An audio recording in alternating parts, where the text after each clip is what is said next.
practitioners that they will help us in establishing a scientific truth. In case of dehydration, there are two things to consider here. First, dehydration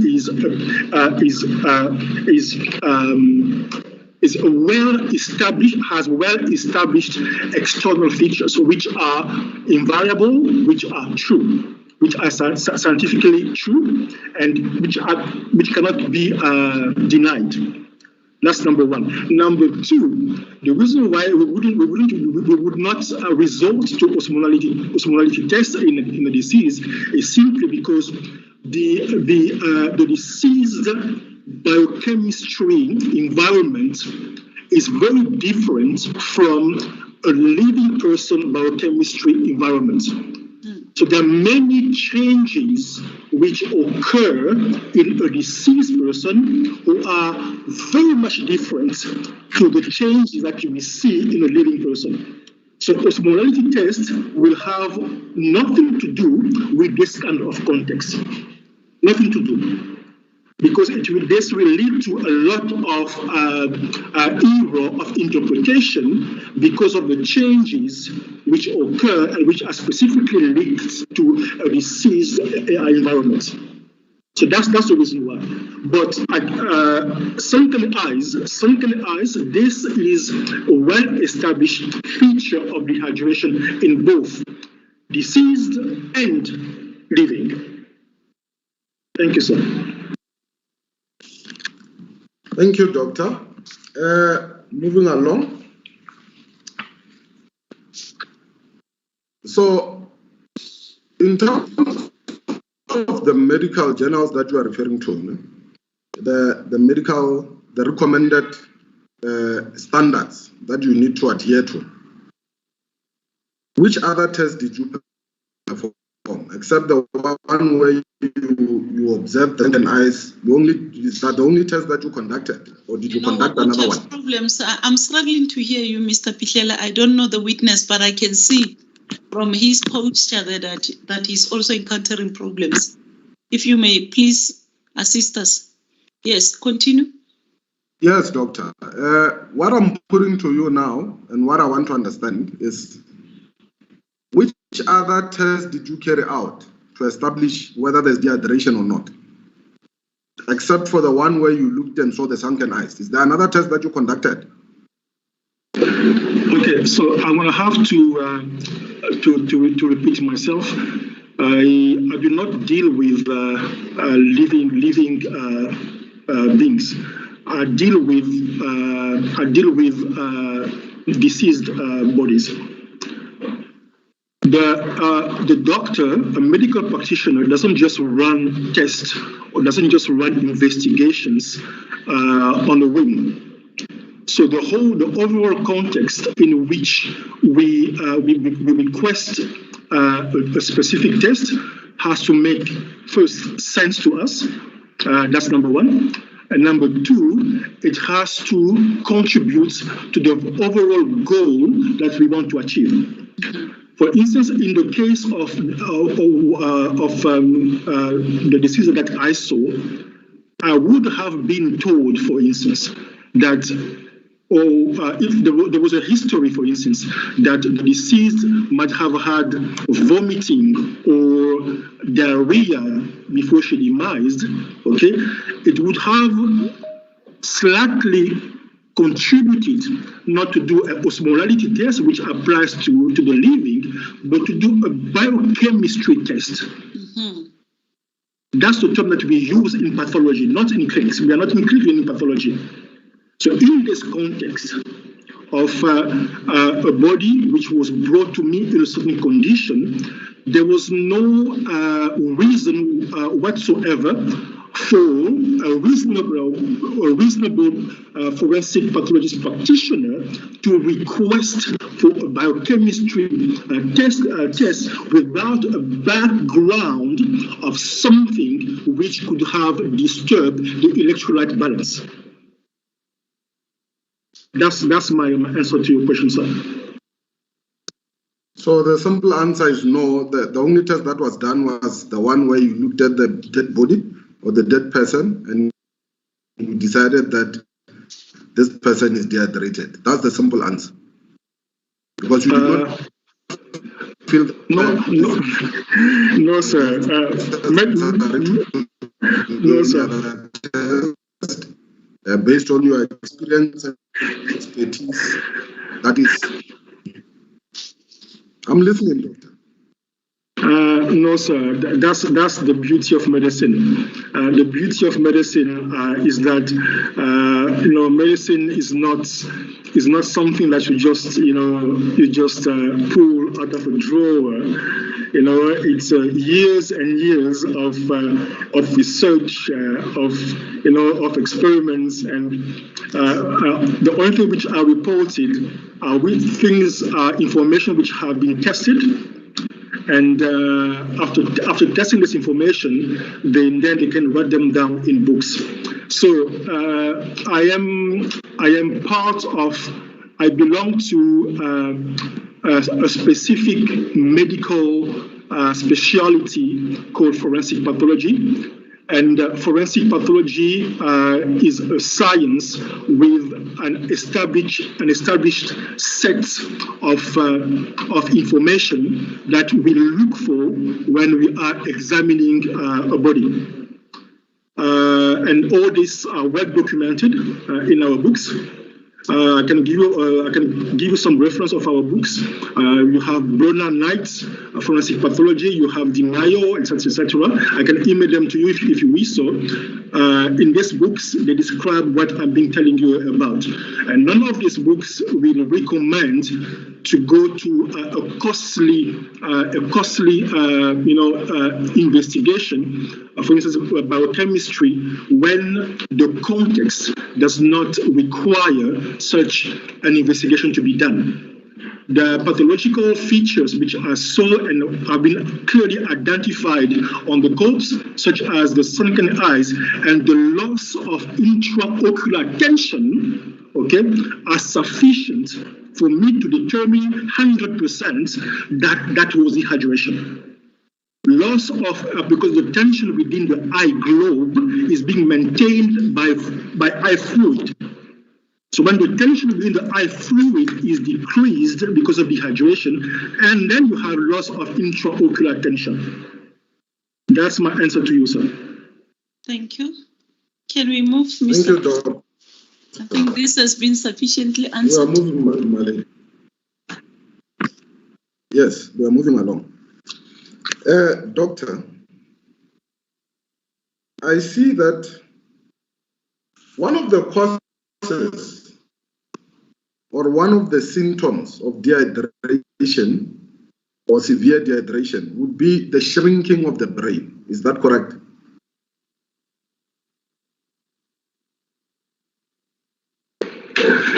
Yes, indeed. Yes, indeed. One of the sign of dehydration can be shrinking of the organs. Yes, the brain. Yes, indeed.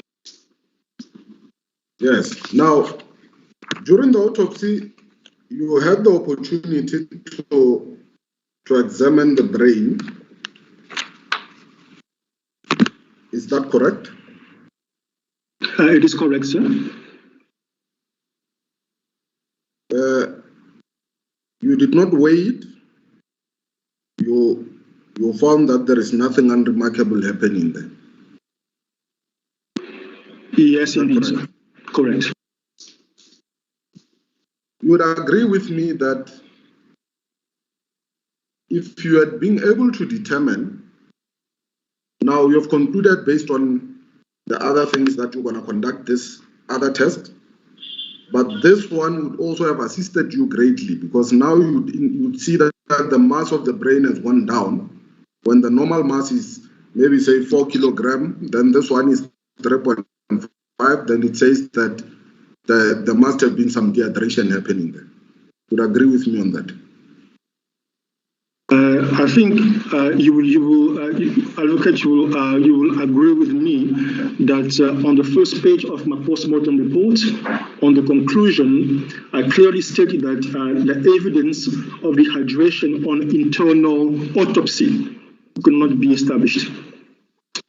So after examining the internal organs, I could not establish, based on the internal organs examination and based on the anatomical, the histology examination, that there was any feature that could suggest advanced dehydration internally on my case. So in a sense, then that would basically contradict your initial findings that there was dehydration. If you couldn't find anything to substantiate it when you opened up the deceased, to me that is a contradiction of what you initially thought was happening. No, advocate. I don't think there is a contradiction. If you listened, you heard well from the time we've been having this our conversations in the morning. I've emphasized on the fact that the external findings are quicker to appear as opposed to internal. Yes, that's because of which takes longer. Yes, because of the resilience of the cells which constitute internal organs. That was my answer that I gave during the morning session. Doctor, there is an article which I read which indicates that brain shrinkage of 0.55% occurs within a period of 16 hours. Thank you, sir, for the article. Articles are being written by different opinions by different people. So I cannot really vouch for the accuracy or for the information that you are providing to me at this point in time. I am a forensic pathologist, and that's the reason why I was called to testify, to bring my testimony on this court. I do consider in my evaluation and in my assessment, I only consider information and details which are relevant to my case, which help to support the evidence that I'm producing. So unfortunately, I won't be able to give you an answer on that article, because first I will need to understand the context of that article, and then number two, to see if that article is relevant to my case, and then only I can give you an answer, sir. So you can basically argue with it. Can we move? That is what it says. Now, doctor, as you have indicated, prolonged dehydration would then manifest itself internally, as opposed to on the outside. So I take it that means, according to my understanding, that means then that this person was not exposed to this dehydration for a very long time, because internally you could find no indicator. Just a second. What are you saying, Mr. Pitlela? I'm saying Ms. Makapela was not dehydrated for a very long time, for prolonged periods, because as the doctors testified, internal examination would have revealed that this person has been deprived of hydration for an extended period, because those cells are a bit more resilient than the ones on the outside. Doctor? Thank you, advocate, for your question. I think I have indicated is that dehydration can occur externally. It can also occur internally without imparting some anatomical changes on the organs. So prolonged dehydration over months, weeks, several weeks or months, will start manifesting itself on the organs, mainly the kidneys, whereby you have what we call acute kidney injury, where you have some changes on the kidneys. But as I have nuanced on my conclusion, dehydration and malnutrition have definitely contributed to the demise of this individual. I did not say that dehydration and malnutrition were solely the causes which have led to the demise of this this person, this individual. But I said, based on fact, based on the find that I have made, dehydration and malnutrition have definitely contributed to the demise of this person. Yes, so this is yes. So let me ask you a simple question, Doctor. What killed Miss Macapella?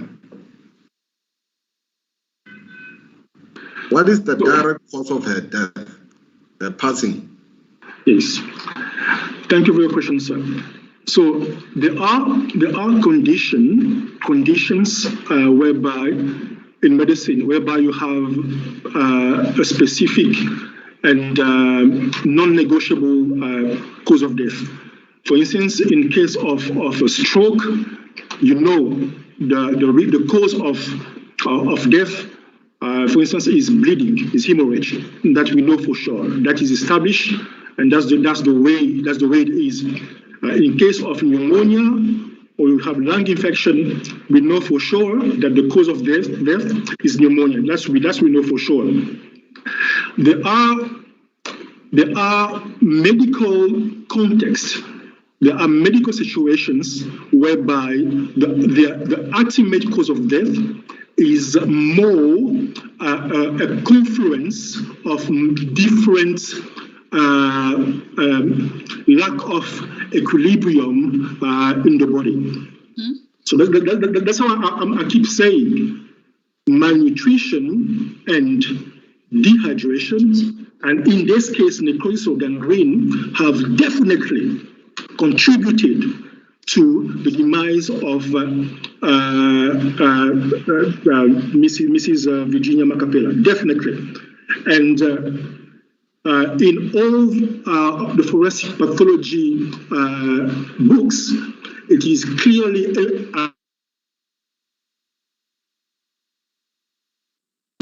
when you have a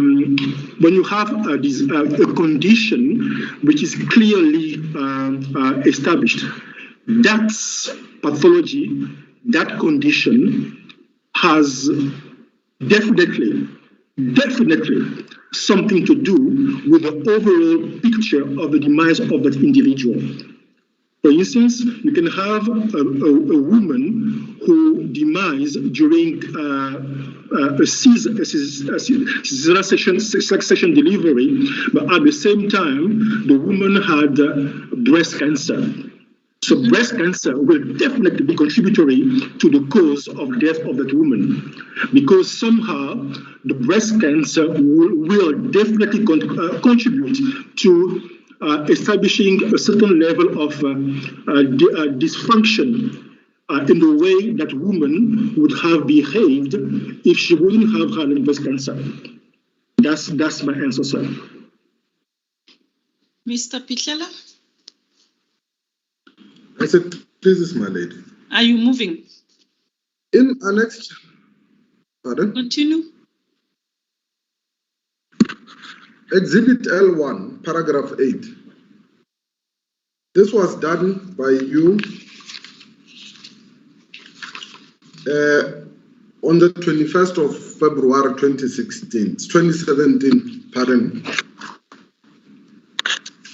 Paragraph 8, your observation, you concluded that the cause of death was unascertained on autopsy. What did you mean by that?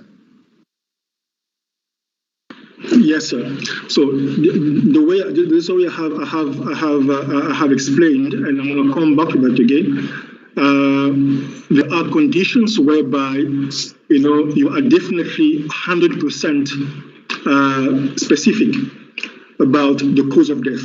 Like, for instance, when you have a blunt force head injury, that you know for sure that this is a blunt force head injury.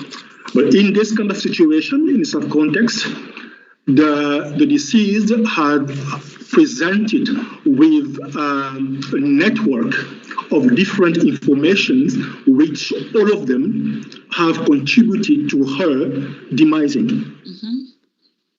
Among others, gangrene, emaciation, dehydration, because all these findings were overt.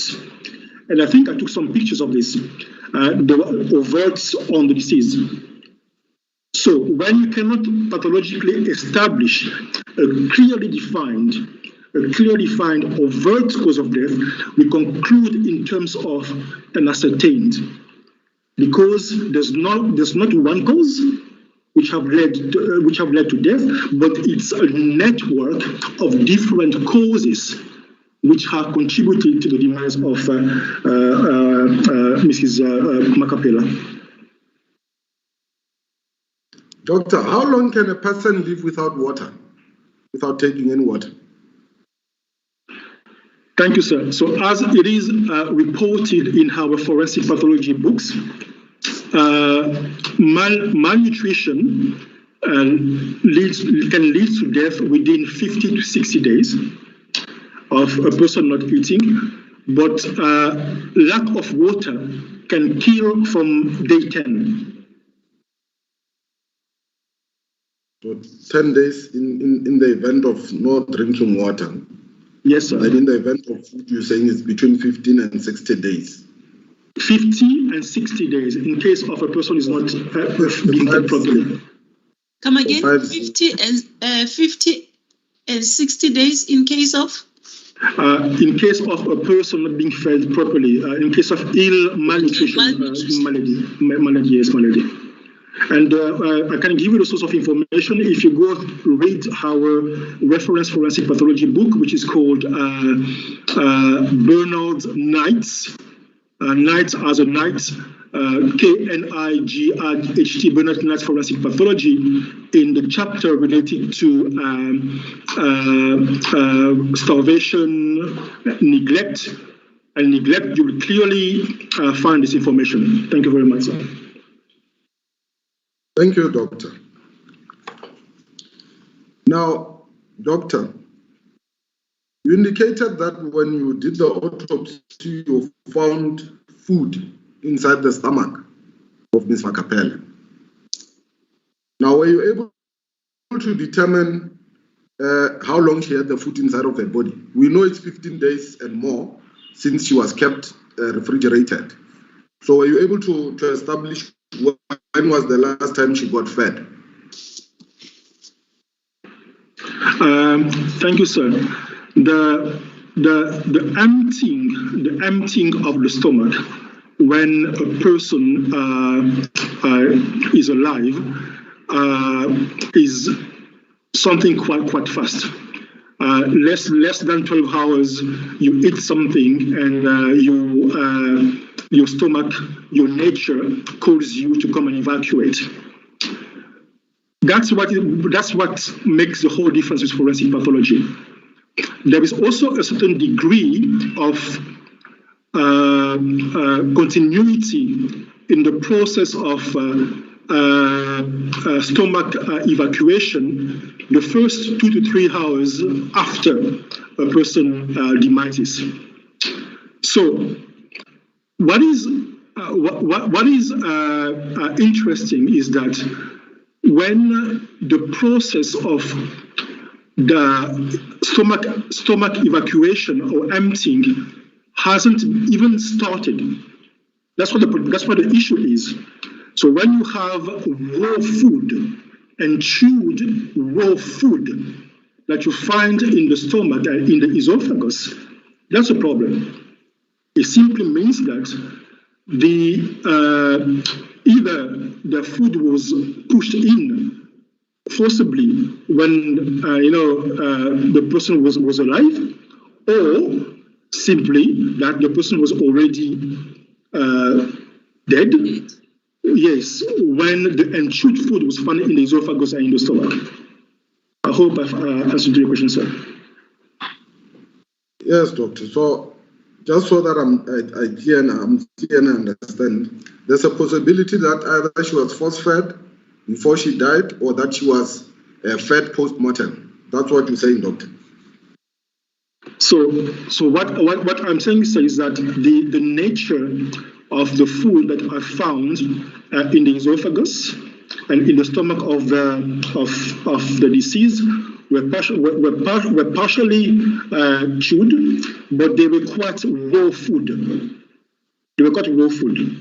So which suggested more that the food which I found in the deceased was something which was more, yes, indeed, possibly, pushed in her esophagus and in her stomach. Yes, that was my explanation on that. Doctor, Miss Ethel Ngubo will come and testify that there was no such a thing that was done. Ms. Macapella was not force-fed.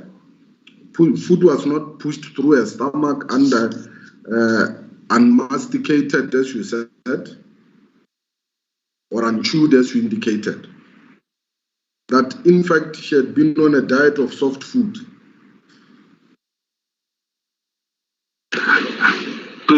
Well, I cannot vouch for what's being said. All I can vouch for is what I found in the stomach, and I think I also took pictures of what I found in the stomach. And if I recall quite correctly, there were even pieces of cabbage, raw cabbage, in what I saw in the esophagus and in the stomach. Yes, yeah, I can't vouch for what other people are saying, sir. Thank you, doctor. Doctor, you also indicated that you found, upon examination of the bladder, there was 50 milliliters of urine that was in the bladder. And that is on page 2618 of your L1, exhibit L1. Page? 2618. That is paragraph 24 of exhibit L1.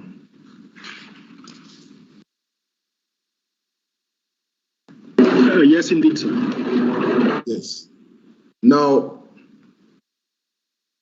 does this not indicate that there was dehydration in the body? There was liquids flowing in the body. The fact that you found 50 milliliters of urine in the body. Thank you, sir, for your question. First thing I would like to say that me describing the presence of fluid in the bladder, it's a description of what I saw.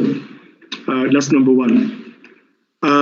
In this case, the interpretation of the amount of fluid or urine in a deceased bladder could be something which could possibly open door to misinterpretation. I'm explaining.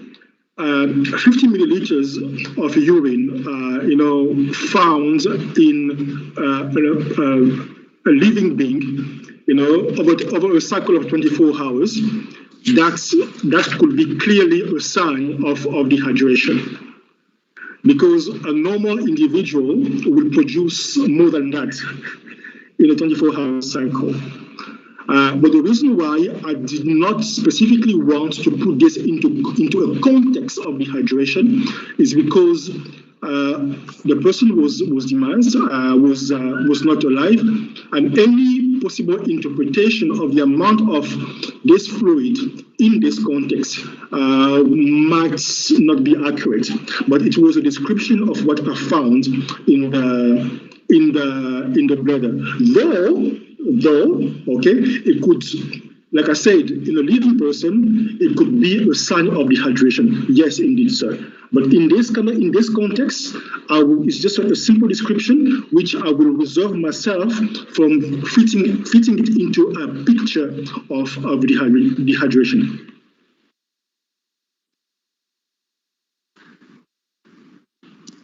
Continue, Mr. Pichela. So you're saying that this finding is not significant?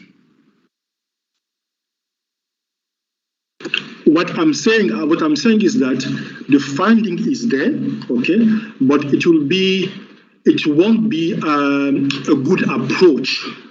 It won't be a good approach to incorporate this element of 50 milliliters of fluid in a demised person in the context of dehydration when applying the notion of dehydration to dead bodies. Mm-hmm. So it will make sense to find this finding will be relevant if the person was alive. It will make sense, but in a deceased, it won't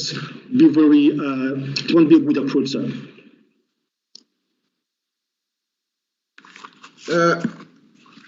The color of I'm interested in the color of the urine that you found, because to my knowledge, and this I believe is public, when urine is dark, it indicates dehydration. And then when it's lighter, it indicates that there's proper hydration in the body. Do you agree with that proposition, doctor? So again, sir, this is not a terrain where it will be scientifically, reasonable to make any interpretation. Concentrated urine, okay? That's why we come about with the issue of osmolality, etc. Concentration of urine will make more sense in a living person.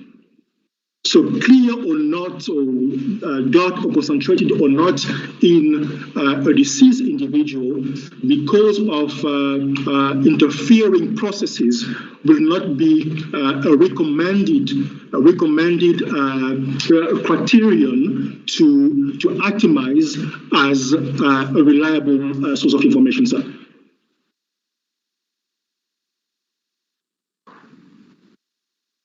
So you're saying that the fact that you mentioned that the urine was light, was clear, it's insignificant? So what I'm saying, sir, is that the finding that I mentioned, it was in this context, it is purely a description, which again, I'm saying should not be dwelt upon, okay, because of all the risk of misinterpretation that this could potentially open up, sir.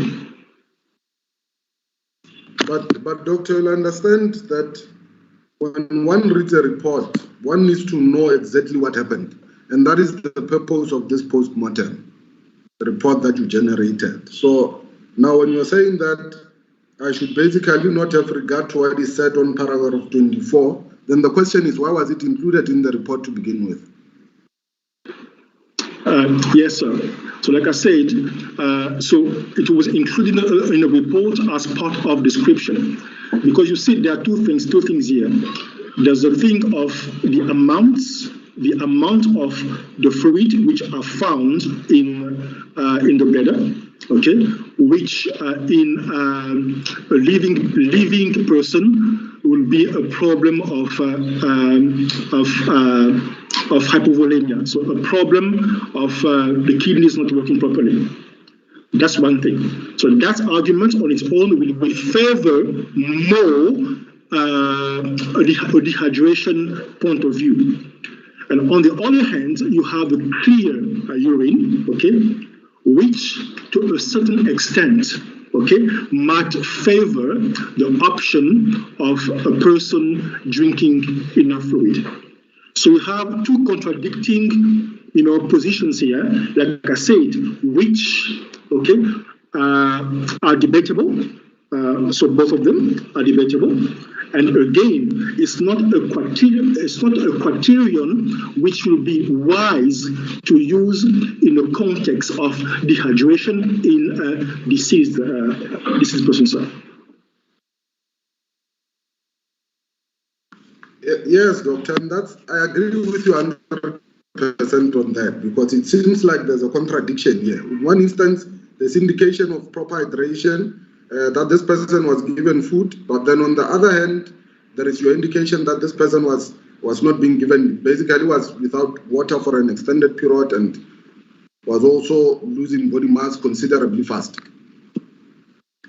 So that is where I'm trying to obtain clarity, doctor, from you on that aspect. And I'm glad that you agree with me that it's unclear. So I'm going to move on, doctor, to the BMI that we spoke about. Now, the body mass index calculated intended to mean that it is connected with the height as well as the weight of the person. Is that correct? That is correct indeed, yes. Yes. Now, without knowing what the person previously weighed, it basically does not assist you much, because now you're basing your conclusion on whether or not this person was underweight all their life or where the underweight started to occur. So it is impossible to know when that underweight condition started to manifest. Am I correct? So again, sir, I am not a clinician. I am a pathologist, and when I deal with my cases, it's like a patient coming to consult in your office. So I deal with the situation that I have. I deal with the objective information that I have in front of me. And in this case, the objective information was that the weights taken by her forensic officers is 35 kilograms, and the height is 1.5 meter. So these are the information that I have in front of me. And as a forensic pathologist, as a forensic practitioner, I can only give objective information. So what is subjective, I cannot deal with that.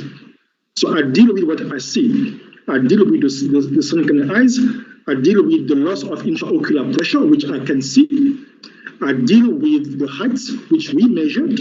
I deal with the weights that I have in front of me. These are objective information. This is what I can see when I am dealing with my case. So that is relevant to what I am doing. Whether she was fat and that's unfortunately that's not my scope of forensic pathology. I give objective information, sir. Yeah, but then, doctor, when now then I have a problem with what you've said in your report, because if you are talking of somebody being emaciated, it means that they moved from a certain. You indicated that it's a rapid loss of weight. Yeah? The BMI index, my understanding of it is it puts forward, it proposes an ideal weight for people of certain height. If I'm 1.5 meters, it means I must weigh at least 60 kilograms. If I'm 1.2 meters, it means I can weigh even up to 100 and so on and so forth. Now, am I correct, doctor? In my simplification of that BMI index test. Yeah, no, there is a simple formula that we use in calculating BMI, sir. And the simple formula is the rapport between the weights and the height squared. So that's a simple formula. Yes, that's it. That's exactly what I'm saying. To say if I'm taller, it means I can put on more weight. But if I'm shorter, it means that my weight needs to be leaner. Because if I'm short and I'm an athlete, I'm healthy, but I'm big, like weightlifters, it will say, the BMI test will say that I'm actually obese, when in fact I'm quite healthy.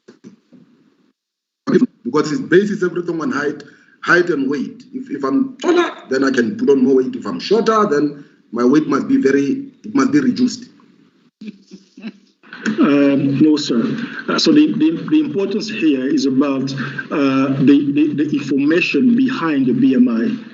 So the BMI was established as a criterion was set as a criterion to help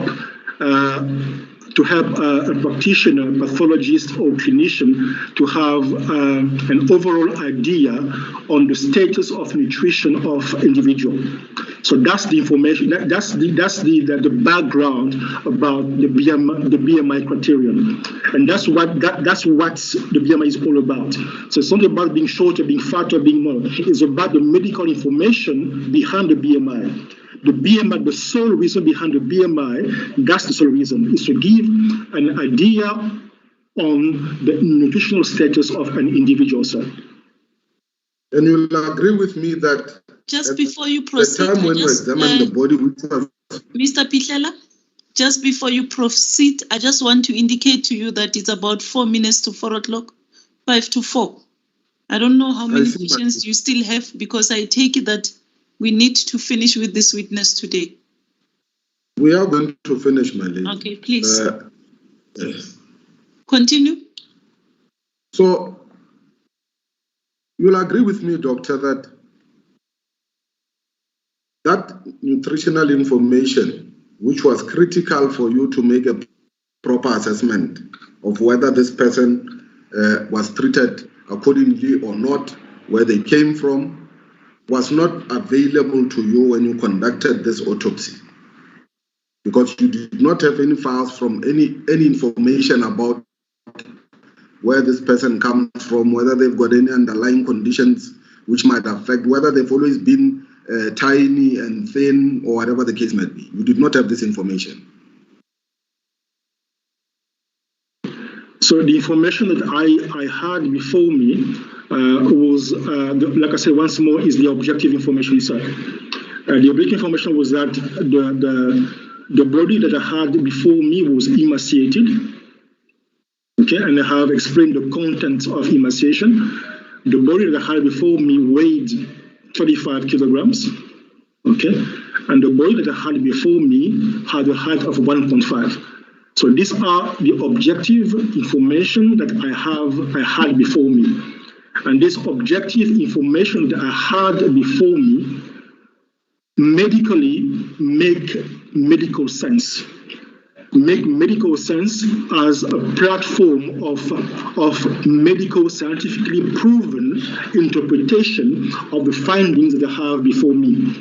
So if for instance, you come to me and you are ill, you have certain symptoms, you are coughing, you have fever, etc., based on the objective information that I have from you, based on what you are telling me, and based on my clinical evaluation that I will do on you, even before going to X-ray or before going to do some blood tests, I already have a diagnosis to work with. Okay. And I will only resort to further investigations like X-ray or blood tests if I have some doubts about the information that I am objectively getting from you directly. Does that also include her age? At the time, did you have information about her age? I think so, because we normally receive a small summary from the investigating officer who brings the file in. I think she must have, if I remember correctly, because it was something that has particularly struck me. She was above 45 or 46 or something like that. Yes, it was around 46. Yeah, so that's so did I understand your evidence to have been that you compared the height, the mass, as against the age? Yes, my lady. So the height, the mass have a lot to do with the age, so that the age is a factor which can influence the height and the height and the mass. In fact, so we have well-established standard reference parameters for each category of age. So we tell ourselves that an optimal adult should have of 40. This is what the weight of that kind of adult, when fed optimally, the weight should be, Okay. even after death. Even after death. Even after that. Even after death. So when you have a body which presents to you with the weight of an adult with a weight of 35 kilograms, you know for sure this definitely there is a pathological process going on here. Okay. Because no adult of 40 will never have, dead or alive, a weight of 35 kilograms, my lady. Thank you very much. Mr. Pitlela, can we pass this point? So is it a fact that this person was with for an extended period of time? Come again? My lady, I'm referring to the fact that this person, I'm referring to the fact that the I didn't pick it up. That is why I'm asking. Bound. Yes, continue. Yes. I wanted to know if that. I didn't hear. When I stop you, it means you were not audible enough. Continue. Is it a factor that this person, the deceased person, was wheelchair bound and therefore could not exercise and the muscles had atrophied? Is it a factor? Thank you very much, sir. Yes, it's a very good question that you are raising. You know, muscle atrophy, okay, so the muscle atrophies segmentally, not generally, segmentally on the side of the body which is not being used.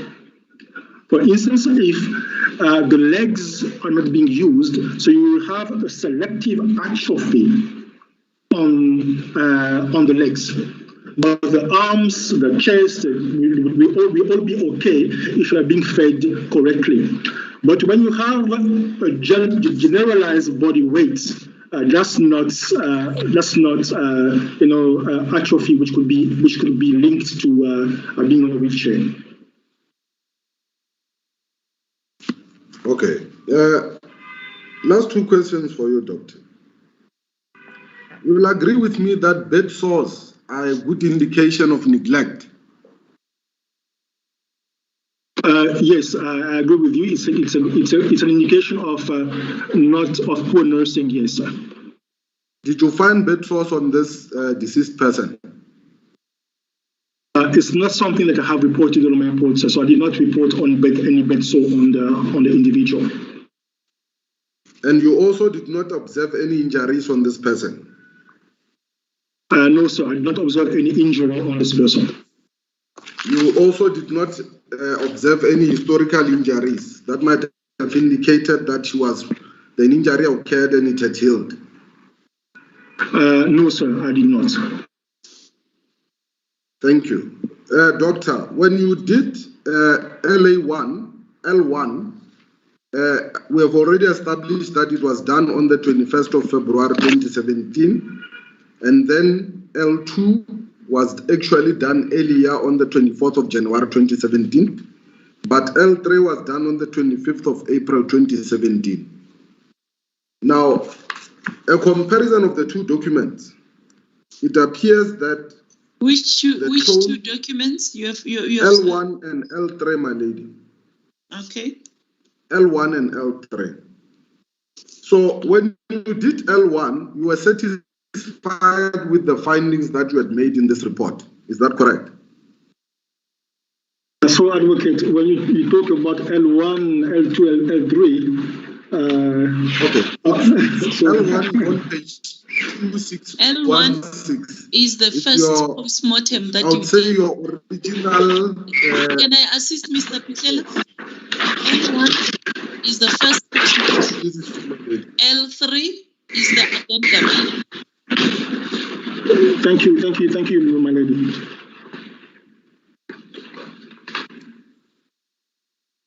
I take it that when you did the first one, that is L1,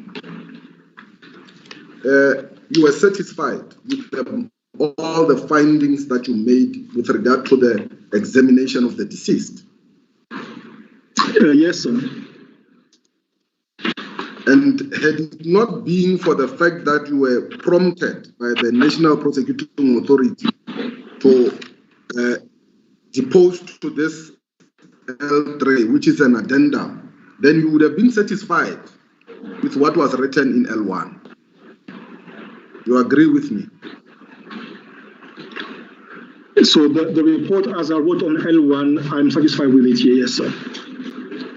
Yes. Now, I see that when you did L3, you indicate that the assumption was of death was due to neglect and starvation. That appears in paragraph 2 of L3.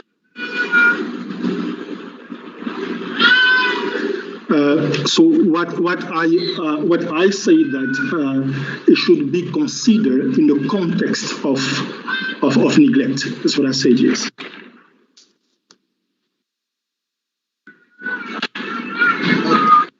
Now, what worries me is that initially, in your first report, in your first postmortem report, the tone of it was that I cannot really make any findings in terms of how this person died. However, Which one? L1? yeah, that is L1, and I'm reading from page 2619, additional observations. You Page were only able to 2619. 2619, my lady. The heading is additional observations. It is headed additional observations Yes, at the okay. top. Yes. You indicate here under oath that evidence of malnutrition and dehydration as cause death could not be established but should not be ruled out. But then now when you're doing L3, you are saying that Page? that is 2619, my lady, where I was reading from. We're done with that. Now we're going to Yes. L3. Now, when you are reading L3, you are now saying in paragraph 2 that the assumption of death was due to neglect and starvation. That sounds like there's a change of mindset in that.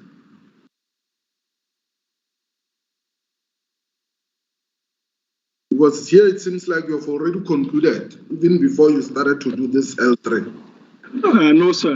There's no change of mindset. What I said in L1 is exactly what I also said in L3. So in L1, I say that malnutrition and dehydration as cause of death could not be established for the reason that I have explained, because there were many contributing factors, but should not be ruled out. So it means that malnutrition and dehydration, as I have addressed the issue more clearly, because the whole thing was to clarify what I said in my additional observation.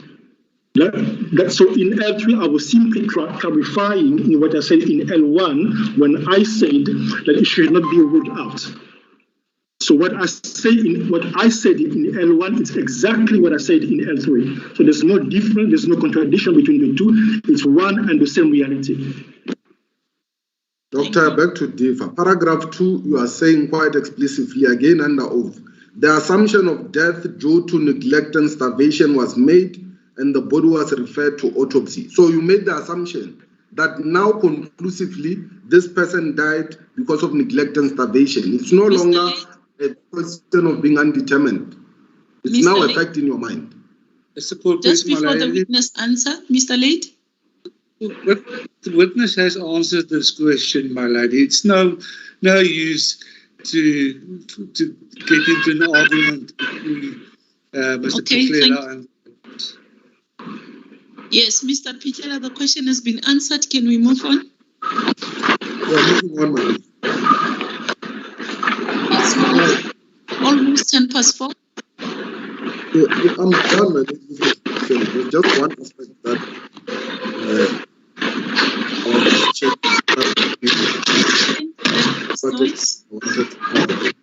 If you can just mute your mic, doctor, thank you. Yes, my lady. No, I just wanted you to mute your mic. Oh, okay. Thank Okay, you. my lady, that would conclude my question, my cross-examination of the witness. Thank you very much. Mr. Late, did I touch everyone? Mr. Pina? Milady, if this is the end of the cross-examination, I have one question, a simple question I'm to put to the witness, Dr. Onoya. With the leave of the court. Okay, continue. Dr. Onoya, you've been subjected to a lengthy period of cross-examination regarding the contents of your post-mortem report, Exhibit L1, the content of the histology report, Exhibit AL2, and the addendum you prepared, Exhibit L3. Now,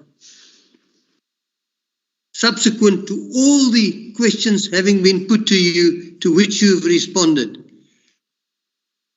simple, do you confirm the conclusions that you arrived at in your post-mortem report, Exhibit L1, in the histology report, Exhibit AL2, and your addendum, Exhibit L3, to be correct? Yes, I absolutely confirm it is correct. Thank you, my lady. I have no further questions to the witness. I just wanted this in for the sake of convenience and completeness, my lady. Thank you.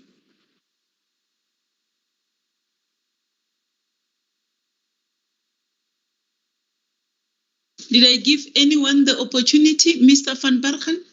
Thank you, my lady. Your ladyship will recall that I reserved cross-examination. Yes, thank you very much for reminding me. For completeness' sake, I have no questions to this witness. You don't have questions? As your ladyship pleases.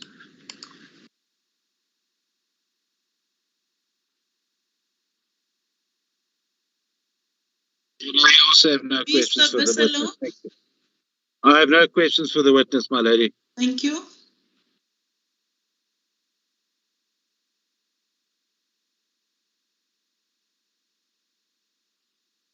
Similarly, my Mr. lady. Peterson? Similarly, my lady, we don't have any questions for this witness. I think you have already made that point at the beginning. Okay. The court, thank you very much. Did I leave anyone else out? I'm going to excuse the witness. Doctor, we thank you very much for having availed yourself today, and we trust that your evidence will assist us arriving at a proper solution. Thank you very much. You are therefore excused. Thank you, my lady. Thank you. On that note, the proceedings are therefore adjourned until tomorrow morning. Who is the next witness? Is it Dr. Murule? No, Dr. Murule unfortunately has to return to work tomorrow. We're going to proceed with the two witnesses that had been scheduled for Wednesday. First one is Dr. Makoba. Dr. Makoba, yes. Number 15, and Dr. Shirley Stewart, witness number 21. Number we'll 15 most probably start and, just a second, 15 and 21. That's correct, my lady. We've scheduled them for tomorrow, my lady. Okay, thank you very much. If I may, before we conclude these proceedings for today, I trust that every one of you has received the submissions by Mr. Pina with regard to an issue that he raised on Friday that pertained to the arbitration proceedings. Yes, my lady.